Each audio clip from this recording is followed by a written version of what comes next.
হরে কৃষ্ণা। সকল ভক্তদেরকে জানাই কৃষ্ণের প্রীতি ও শুভেচ্ছা, বিনম্র প্রণাম। আজকে আমি শ্রী জগন্নাথ দেবের রথযাত্রা লীলা বলার চেষ্টা করছি। জগন্নাথের রথযাত্রার 15 দিন আগে সানযাত্রা হয়েছিল। সানযাত্রার পরে জগন্নাথ দেবের জ্বর লীলা করছেন এবং কাউকে দর্শন দেয় নাই 15 দিন পর্যন্ত।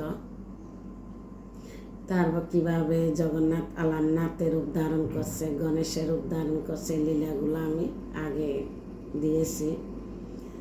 তো আজকে বলবো জগন্নাথের রথযাত্রা কখন হয়েছিল এবং কিভাবে হয়েছিল, কেন হয়েছিল, এই লীলাগুলো আমি আজকে বলবো।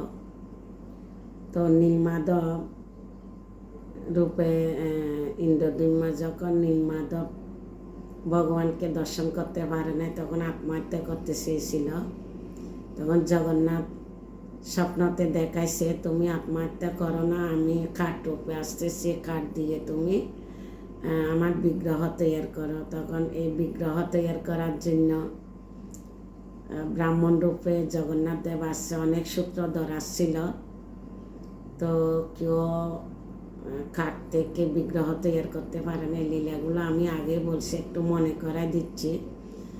তো জগন্নাথ দেব বৃদ্ধ সূত্রধর রূপে আসে, বলছে আমি পারবো, কিন্তু একটা সত্য আছে, 18 দিন পর্যন্ত দরজা বন্ধ থাকবে, আমি দরজা বন্ধ করে বিগ্রহ তৈরি করব। তখন ইন্দ্রদ্যুম্ন রাজি ছিলেন, শুরু করছে বিগ্রহ তৈরি করা। করতে করতে 15 দিন পর্যন্ত আওয়াজ ছিল, এরপরে আওয়াজ বন্ধ হয়ে গেছে। তখন ইন্দ্রদ্যুম্নের পত্নী গুন্নিসা মাতা কান্নাকাটি করতেছে, কী হয়েছে দেখো, কী হয়েছে দেখো। তখন ছটফট যখন করতেছে, দরজা খুলে যখন দেখলো ইন্দ্রদ্যুম্ন, তখন দেখতেছে ওখানে বৃদ্ধ সূত্রধরটা নাই, ওটা জগন্নাথ ছিল। তারপর দেখতেছে জগন্নাথ বলদের সুভদ্রা হাত পা নেই। আবার ইন্দ্রদ্যুম্ন আত্মহত্যা করার জন্য প্রস্তুতি নিছে। ভগবান, আমি বড় অপরাধ করছি, আমি প্রাণ রাখবো না, আমি কেন তোমার সত্য মানি নেই। তো তখন আবার ভগবান স্বপ্নতে, জগন্নাথ স্বপ্নতে দেখাইছে, তুমি চিন্তা করো না, আমি এই রূপে জগতে প্রকট হব। তখন এই জগন্নাথ কেন হাত পা নাই, ও লীলাগুলো বলছি। তো এখন এই জগন্নাথ রূপে নীলাচলে প্রকাশিত হয়েছেন জগন্নাথ দেব। এবার ওখান থেকে কিভাবে রথযাত্রা শুরু হলো, কখন হয়েছিল, এই লীলাটা এখন বলবো। হরে কৃষ্ণ। ওম অজ্ঞানং তিমিরান্ধস্য জ্ঞানং জন শলাকায় চক্ষুরন্মীলিতং যেন তস্মাৎ শ্রী গুরুবে নমঃ।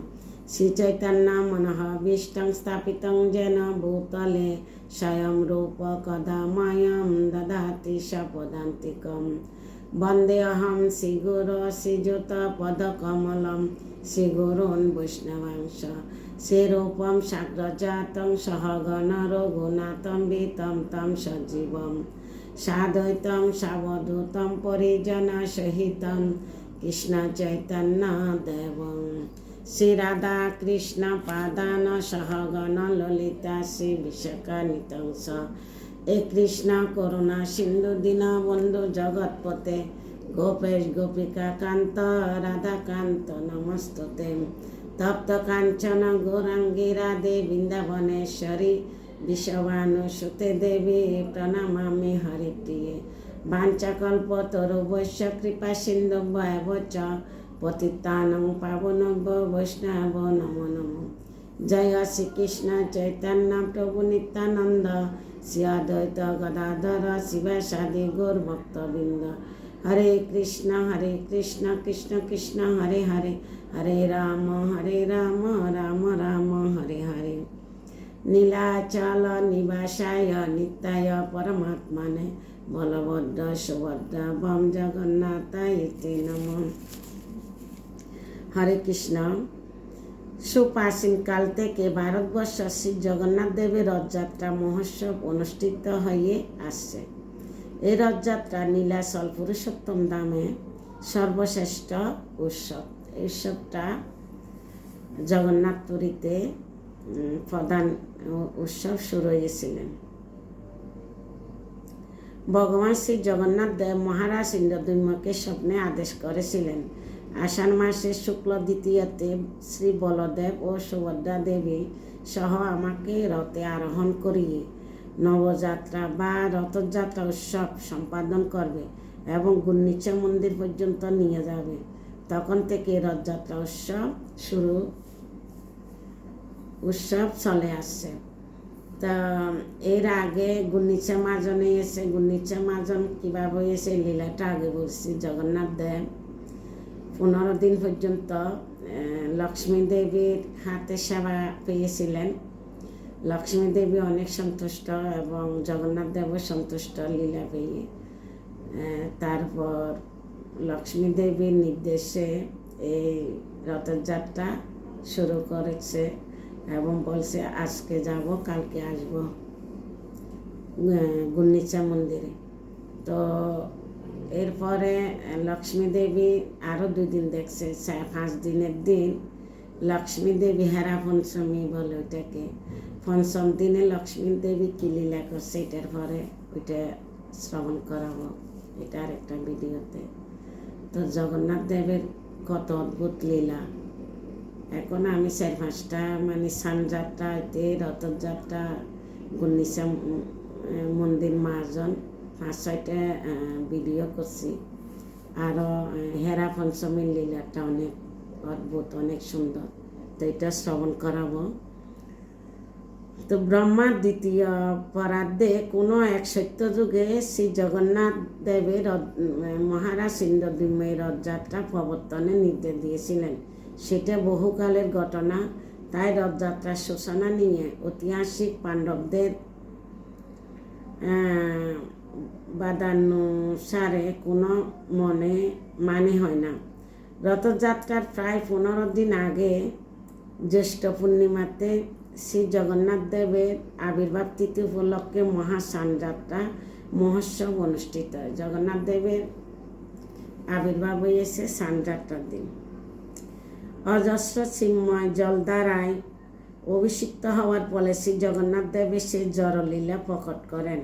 তখন তিনি শয্যাশায়ী থাকেন এবং 15 দিন মন্দিরের দ্বার বন্ধ থাকে। এই সময়টিকে বলা হয় অনবসরকাল। এ সময় মহালক্ষ্মী দেবী অন্তরঙ্গভাবে শ্রী জগন্নাথ দেবের সেবা পরিচর্যা করে থাকেন। 15 দিন বাদে শ্রী জগন্নাথ দেব নতুন করে অঙ্গরাগ হয়। তারপর তিনি চমৎকার পোশাক ও অলঙ্কার ভূষিত হয়ে শ্রীমন্দির নিজেকে আত্মপ্রকাশ করেন। এটি নেত্রোৎসব নামে পরিচিত। তারপর শ্রী জগন্নাথ দেব মহালক্ষ্মীর অনুমতি নিয়ে শ্রী বলদেব ও শ্রীমতী সুভদ্রা দেবী সহ রথে চড়ে গুন্ডিচা মন্দিরের উদ্দেশ্যে অগ্রসর হন। ব্রজধামের পরকীয়া মাধুর্য রস আস্বাদনের অভিলাষী হয়ে সে সঙ্গে তিনি জাতি ধর্ম নির্বিশেষে আপামর সকলের প্রতি তার অহেতুকী কৃপা বৃষ্টি বর্ষণ করেন।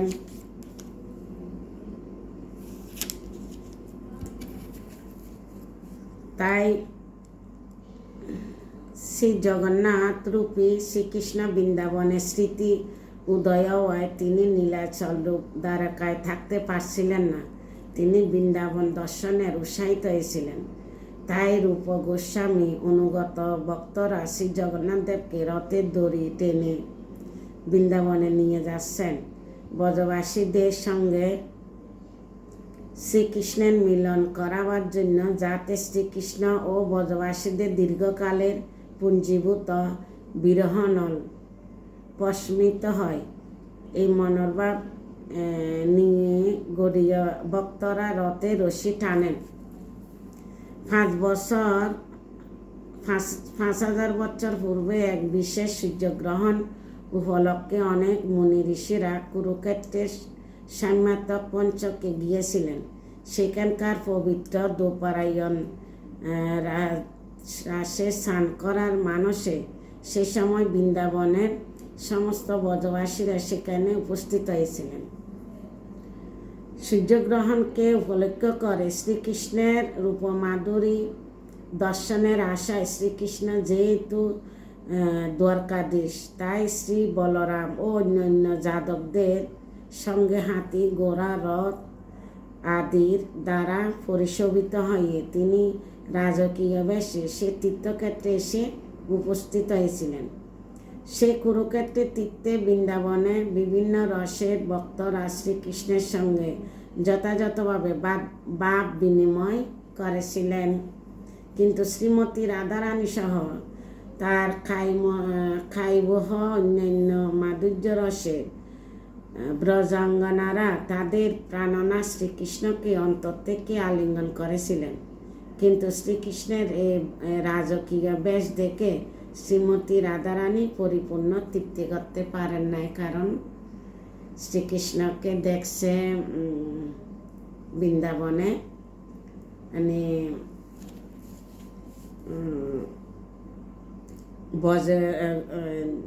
শ্রীকৃষ্ণকে বৃন্দাবনে দেখছে এক রূপে এবং এখন রথে করে আসছে আরেক রূপে, তাই শ্রীমতী রাধারানী তৃপ্তি করতে পারে না এবং চিনতে পারছে না।